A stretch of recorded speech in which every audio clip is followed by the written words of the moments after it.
بسم اللہ الرحمن الرحیم۔ السلام علیکم۔ ابرار رشید آپ کی خدمت میں ایک مرتبہ پھر حاضر ہے۔ اس سے پہلے والی ویڈیوز میں نے آپ کو ضمنی طور پر سرسری طور پر بتایا تھا کہ کس طرح پی ٹی آئی کی دو حکومتوں نے مل کر گندم کا یا آٹے کا بحران پیدا کیا، اور دونوں حکومتیں جو ہیں وہ ملوث ہیں، مبینہ طور پر ملوث ہیں۔ آٹا اور گندم جو ہے وہ افغانستان سمگل کی جا رہی ہے۔ ہمارے کچھ ذرائع کا یہ دعویٰ ہے کہ پنجاب کی ایک اعلیٰ شخصیت کے صاحبزادے براہ راست اس میں ملوث ہیں، اور جب انہیں پتہ چلا کہ اس معاملے پر ان سے کوئی پوچھ گچھ ہو سکتی ہے تو وہ اپنے ایک پرائیویٹ چارٹرڈ پلین سے ملک سے باہر چلے گئے۔ کہا یہ جاتا ہے کہ ہزاروں ٹن گندم جو ہے وہ پنجاب سے خیبر پختونخوا لائی گئی، خیبر پختونخوا کے مختلف علاقوں سے وہ گندم جو ہے وہ افغانستان سمگل کی گئی، اور اس میں اب تحقیقات تو ہو رہی ہیں۔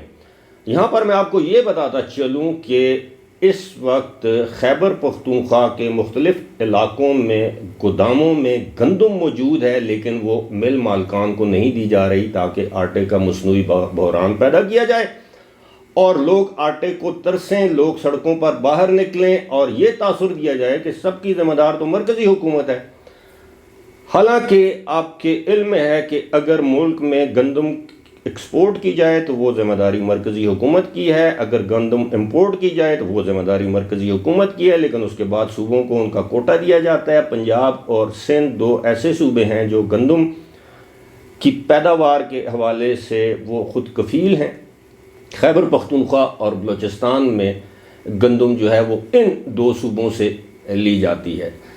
اب اس میں خیر اور بھی بہت سے ادارے انوالوڈ ہیں، پاسکو ہے، لیکن اس وقت ہم جو ذکر کر رہے ہیں وہ یہ ہے کہ میں آپ کو ایک ویڈیو میں شیئر کرتا ہوں، اس کی کوالٹی شاید اتنی بہتر نہ ہو۔ گزشتہ روز ہی مسلم لیگ نون کے ایک ایم پی ہیں، نوشہرہ سے منتخب ہوئے ہیں، اختیار ولی، وہ صحافیوں کے ساتھ اور اپنے علاقے کے لوگوں کے ساتھ انہوں نے ایک گندم کے گودام پر چھاپا مارا، اس کو کھلوایا، تو اندر آپ شاید ویڈیو میں ساتھ دیکھ رہے ہوں گے اس میں سینکڑوں گندم کی بوریاں موجود تھیں، لیکن تاثر یہ دیا جا رہا تھا کہ جناب اس وقت گندم موجود نہیں ہے، لہٰذا فلور ملز جو ہیں ان کو گندم نہیں فراہم کی جا رہی، یا گندم کو ذخیرہ کر لیا گیا ہے۔ فلور ملز مالکان بھی آپ کو پتہ ہے، چاہے وہ نون لیگ کے ہوں، پیپلز پارٹی کے ہوں، تحریک انصاف کے ہوں، یہ جو اوپر کا جو مافیا ہوتا ہے، گندم مافیا، آٹا مافیا، چینی مافیا، جب ان کے مفادات آ جائیں تو ان کے لیے کوئی سیاسی جماعت نہیں ہوتی، پھر ان کا اپنا ذاتی مفاد ہوتا ہے۔ تو گندم کے بحران میں یہ تقریباً حالیہ چند ہفتوں میں، 3 سے 4 ہفتوں میں، آپ یقین کیجئے گا کہ چند لوگ پنجاب کے اور چند لوگ خیبر پختونخوا کے، ممکن ہے سندھ کے بھی ہوں، یہ راتوں رات اربوں پتی بن گئے۔ اربوں پتی تو پہلے سے تھے، لیکن راتوں رات انہوں نے اربوں خربوں کی دہاڑی لگائی ہے اس ملک کے غریب عوام کو آٹے کے لیے ترستا ہوا، تڑپتا ہوا چھوڑ کر۔ 150 روپے کلو آٹا دستیاب نہیں، مجھے بتائیں غریب کیا کرے گا؟ 1 کلو آٹے میں کتنی روٹیاں بنتی ہوں گی؟ میں جہاں موجود ہوں آپ یقین کیجئے گا کہ یہاں پر جو تندور پر اتنی سی روٹی، پتہ نہیں اس کا وزن کتنا ہے، 150 گرام ہے، 100 گرام ہے، مجھے نہیں معلوم، لیکن اتنی سائز کی روٹی 35 سے 40 روپے میں آپ کو دستیاب ہے۔ وہ بھی تمام تندوروں پر نہیں ہے، بہت سے تندور بند ہو چکے ہیں کیونکہ آٹا نہیں مل رہا۔ اب مجھے آپ یہ بتائیں کہ غریب آدمی 150 روپے کلو آٹے سے کتنی روٹیاں بنائے گا؟ جو سوکھی روٹی کھانا چاہتا ہے چائے کے ساتھ، کسی بھی قہوے کے ساتھ، وہ کیا کرے؟ اب اس کا مورد الزام ٹھہرانا مرکزی حکومت، میں یہ نہیں کہتا کہ مرکزی حکومت کی ذمہ داری نہیں ہے، لیکن مہنگائی پر قابو پانا یہ تو صوبائی معاملہ ہے۔ کوئی پرائس کنٹرول کمیٹیاں کام نہیں کر رہی، کسی شہر کا کوئی اے سی ڈی سی جو ہے وہ اپنے دفتروں میں بیٹھے ہوئے ہیں، ہیٹروں کے مزے لے رہے ہیں، نہ ان کی لائٹ جاتی ہے، نہ ان کی گیس بند ہوتی ہے۔ کوئی مجسٹریٹ آپ کو سڑک پر بازاروں میں نظر نہیں آتا، کوئی شخص ایسا نہیں ہے جو ان گوداموں پر چھاپے مار کے یہ گندم جو ہے وہ عوام کے لیے دستیاب کرے، فلور ملوں پر چھاپے مارے۔ کیوں؟ اس لیے کہ فلور ملز جو ہوتی ہیں وہ عام طور پر انہی لوگوں کی ہوتی ہیں جو اقتدار میں ہوتے ہیں. یہ بہت بڑا مافیا ہے پاکستان میں. خوراک پر بھی ان اجارہ داروں کی اجارہ داری ہے، ان سرمایہ داروں کی اجارہ داری ہے. چینی کس کی؟ وہی لوگ جو حکمران رہتے ہیں. پیپلز پارٹی کی حکومت ہو تو چینی والے حکمران، نون لیگ کی حکومت ہو تو چینی والے حکمران، کاف لیگ کی حکومت ہو، کسی ڈکٹیٹر کی حکومت ہو، وہی لوگ حکمران.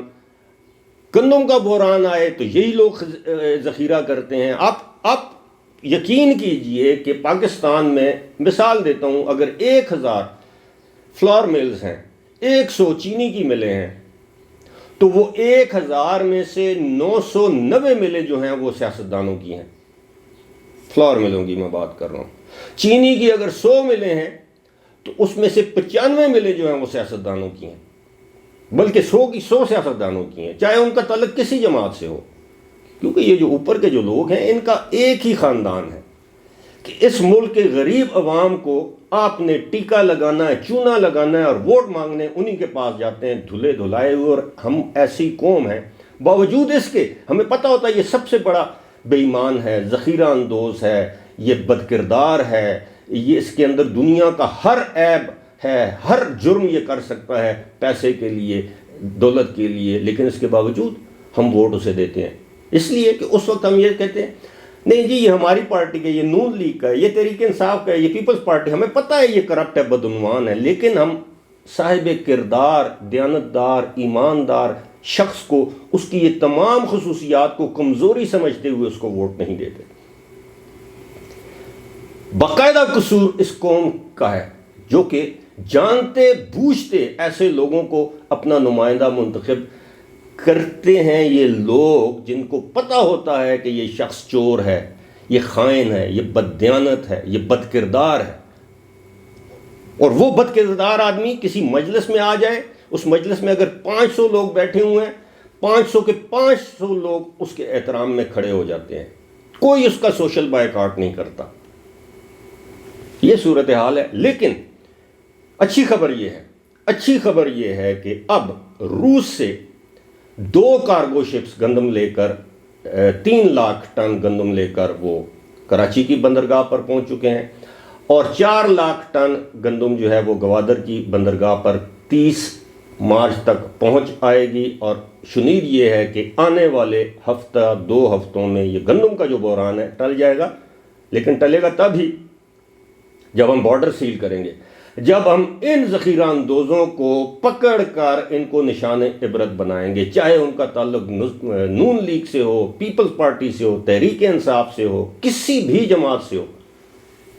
عدالتیں بھی خاموش، عوام بھی خاموش، حکومت بھی خاموش، چاہے مرکزی حکومت ہے چاہے صوبائی حکومتیں، سب کے سب اپنی دہاڑیاں لگا رہے ہیں اور غریب عوام ہے. اب میں کیا کہوں، لیکن بات وہی ہے کہ ہے جرم ضعیفی کی سزا مرگ مفاجات. تقدیر کے قاضی کا وہ پتہ نہیں فتویٰ ہے ازل سے، میرا خیال ہے اسی طرح تقدیر کے قاضی کا فتویٰ ہے ازل سے، ہے جرم ضعیفی کی سزا مرگ مفاجات. مجھے دیجیے اجازت. خدا حافظ.